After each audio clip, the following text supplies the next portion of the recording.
Assalamualaikum warahmatullahi wabarakatuh. Selamat datang di mata kuliah pemrograman berorientasi objek. Pertemuan kali ini kita akan membahas mengenai konsep pemrograman berorientasi objek lanjutan. Adapun outline yang pertama adalah konsep pemrograman berorientasi objek lanjutan. Yang pertama ada identifier, tipe data, variabel, dan struktur program Java. Identifier adalah urutan dari satu atau lebih karakter. Karakter pertama harus merupakan karakter yang valid, huruf, variabel, underscore. Dalam pengenal bahasa pemrograman Java, selanjutnya dalam bab ini disebut dengan Java. Setiap karakter berikutnya dalam urutan harus merupakan karakter bukan pertama yang valid. Ada huruf, angka, dolar, underscore dalam pengidentifikasi Java. Untuk detailnya lihat dokumentasi Java SEAP dari metode isJava identifier stat dan isJava identifier path. Dari kelas karakter, ada tanda tanya adalah karakter yang dicadangkan dalam bahasa query dan tidak dapat digunakan dalam pengenal. Pengidentifikasi bahasa query peka huruf besar dan kecil dengan dua pengecualian. Yang pertama kata kunci, yang kedua adalah variabel identifikasi. Pengidentifikasi tidak boleh sama dengan kata kunci bahasa query. Berikut adalah daftar kunci bahasa query. Pertama adalah ada ABS, ada all, and, any, as, ASC, AVG, between, bit length, both, by, case, char length, character length, class, collase, concat, con, current date, current timestamp, delete, dash, listing, else, empty, and entry, escape, exist, false, fetch, from, group, having, in, ada index, inner, is, join, key, leading, left, length, like, locate, lower, max, member, min, mode, new, not, null, null leaf, ada object, of, or, order, alter, position, select, set, size, sub, sqrt, substring, ada sum, then, trailing, trim, ada true, type, ada unknown, update, upper, value, when, dan where. Tipe data berikut ini macam-macam tipe data pada Java. Yang pertama ada char, tipe data karakter, contohnya Z, integer, angka atau bilangan bulat, contoh 29, float, bilangan desimal, contoh 21, double, bilangan desimal juga, tapi lebih besar kapasitasnya, contoh 21, string, kumpulan dari karakter yang membentuk teks, contohnya hello world, boolean, tipe data yang hanya bernilai true dan false. Ada variabel, arti menurut bahasa Latin adalah berubah-ubah, tidak tetap. Deklarasi sesuatu yang memiliki variasi nilai berbeda dalam bahasa pemrograman disebut dengan simbol yang mewakili nilai tertentu. Variabel yang dikenal dengan disebut subprogram disebut dengan variabel lokal. Yang sedang dikenal secara umum atau utuh dalam satu program disebut dengan variabel global. Variabel tipe integer, formatnya ada tipe data, nama variabel. Contohnya int nama variabel, int nama variabel sama dengan 19, int a, b, c. Di dalam fungsi main, variabel yang ditulis di dalam fungsi main dan fungsi lainnya disebut dengan variabel lokal. Di dalam kelas, variabel ini disebut dengan variabel kelas atau global.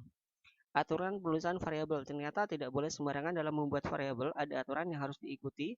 Di antaranya, nama variabel tidak boleh menggunakan kata kunci dari Java atau reserve word seperti if, for, switch, dan lain-lain. Dalam nama variabel boleh menggunakan huruf angka 0 sampai 9, garis bawah atau underscore, dan simbol dolar.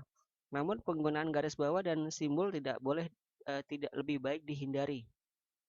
Nama variabel harus diawali dengan huruf kecil karena Java menggunakan gaya camel case, seperti punuknya unta. Apabila nama variabel lebih dari satu suku kata, maka kata kedua dituliskan dengan diawali dengan huruf besar dan seterusnya.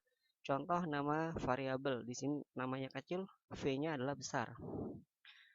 Cara konversi tipe data, cara yang pertama integer first in variabel, integer first in 1,2, cara kedua integer value of, U-nya besar, 2,1. Cara ketiga object to in, kurung buka kurung tutup. Cara keempat integer variable, integer 2.1. Ini ada 4 cara untuk konversi tipe data. Studi kasus yang pertama kita adalah untuk perkenalan diri, di mana di sini ada public class app, ada add param args, ada public static void main string args, membuat variabel string nama, alamat, int usia, double tinggi, mengisi variabel nama misalkan Ahmad Husairi, alamat Bekasi, usia 37, tinggi 170. Di sini mencetak layar ke si variabel sistem out println nama, kita gunakan petik 2 karena ini adalah string, dikasih spasi, nama, kita masukkan nama yang ada di sini variabelnya nama, terus sistem out println alamat, dimasukkan juga alamat yang ada di sini.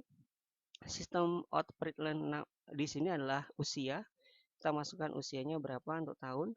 Lalu sistem out println adalah tinggi, kita masukkan tingginya di sini berapa sentimeter. Nanti akan menghasilkan, jadi di sini ada nama Ahmad Husairi, alamat Bekasi, usianya 37 tahun, tingginya 170 cm, seperti itu. Terus studi kasus yang kedua adalah luas lingkaran, kita deklarasi double luas, ada V 22/7 atau 3,14, INTR, deskripsi input P sama dengan 3,14, R-nya adalah 18, prosesnya luas sama dengan P dikali R dikali R. Outputnya adalah cetak luas. Kalau kita lihat dari sisi flowchart, di sini kita mulai ada double luas V INTR, ini untuk pendeklarasian dari sisi tipe data dan variabelnya. Luas sama dengan P dikali R dikali R. Lalu di sini ada proses untuk menampilkan outputnya, cetak luasnya, dan selesai. Kalau kita implementasikan di kode akan seperti ini. Public class app add param rgs, public static void main string rgs, deklarasi double v, r luas, deskripsinya ada r sama dengan 10.0, p sama dengan 3,14. Kalau dia menggunakan double, kalau dia menggunakan int, berarti di sini titik 0 ini kita hapus. Untuk proses luas sama dengan p dikali r dikali r. Outputnya sistem out print, di sini kita masukkan luas lingkaran sama dengan sistem out println adalah luas. Ya, nanti akan menghasilkan seperti ini. Jadi luas lingkarannya adalah menghasilkan 314. Contoh studi kasus yang ketiga, kita menggunakan luas segitiga. Kita menggunakan import Java util scanner, di mana di sini ada public class app, public static void main string rgs, ya. Kita menggunakan tipe data double untuk luas dan tipe data integer untuk alas dan tinggi. Kita di sini menggunakan try, ya, membuat scanner baru, scanner baca, new scanner system in, ya. Untuk inputnya sistem out println, di sini kita program untuk menghitung luas segitiga, sistem out println print, di sini kita untuk input alas, di mana di sini alas itu sama dengan baca next, ya. Jadi kita masukkan dulu input alasnya berapa, nanti akan dibaca dengan alas. Lalu selanjutnya kita akan masukkan sistem out print input tinggi, nanti akan dibaca tinggi. Lalu selanjutnya kita akan melakukan prosesnya. Jadi di sini ada proses double value of, ya. Double value of, di mana di sini ada alas dikali tinggi dibagi dengan 2. Nah, kalau kita lanjutkan di sini ada sistem untuk outputnya, sistem out println ada luas. Kita akan menampilkan luasnya. Luasnya akan ditampilkan di hasil dari proses tadi. Jadi kalau kita lihat hasilnya akan seperti ini. Input alas misalkan di sini untuk program hitung luas segitiga, input alasnya 10, input tingginya 10, luas itu sama dengan 50 karena luas itu adalah alas dikali tinggi dibagi dengan 2, seperti itu. Jadi hasilnya adalah 50. Struktur program Java secara umum dibagi menjadi 4 bagian. Yang pertama adalah deklarasi package, yang kedua adalah import library, yang ketiga bagian kelas, yang keempat adalah method main. Deklarasi package merupakan sebuah folder yang berisi sekumpulan program Java. Deklarasi package biasanya dilakukan saat membuat program atau aplikasi yang besar. Contoh deklarasi package, misalkan di sini package.com, package.com.petani.kode.program atau package.com.ahmadhusairi.program. Jangan lupa diakhiri dengan tanda titik koma. Bagian impor, bagian ini melakukan impor library yang dibutuhkan pada program. Library merupakan sekumpulan kelas dan fungsi yang bisa kita gunakan dalam membuat program. Contohnya import library adalah import java.util.scanner. Selanjutnya adalah bagian dari kelas. Java merupakan bahasa pemrograman yang menggunakan paradigma object oriented programming. Setiap program harus dibungkus di dalam kelas agar nanti bisa dibuat menjadi objek. Kelas sebagai deklarasi nama program, blok kelas dibuka dengan tanda kurung kurawal. Jadi kita buka dengan tanda kurung kurawal, kemudian ditutup atau diakhiri dengan tanda kurung kurawal tutup. Di dalam blok kelas kita dapat mengisinya dengan menggunakan metode atau fungsi-fungsi juga variabel. Pada contoh kelas terdapat metode main, ya, kurung buka kurung tutup. Nah, contohnya seperti ini. Di sini ada kelas nama program public static void main string args system out println ya, ada hello world ya. Kita kasih tanda petik 2 karena ini adalah string. Selanjutnya adalah method main. Method main atau fungsi main merupakan blok program yang akan dieksekusi pertama kali. Ini adalah entry point dari program. Method main wajib kita buat, kalau tidak maka programnya tidak akan bisa dieksekusi. Nah, ini ada pun contoh method main. Public static void main ya, string args system out println hello world. Jadi harus kita gunakan method main ya di sini ya. Kita masukkan untuk method mainnya. Lalu selanjutnya method main memiliki parameter args. Parameter ini nanti akan menyimpan sebuah nilai dari argumen di command line ya. Lalu di dalam method main terdapat statement atau fungsi. Jadi kita masukkan contohnya system .out.println ada hello world karena kita adalah string dikasih, jangan lupa diakhiri dengan tanda titik koma.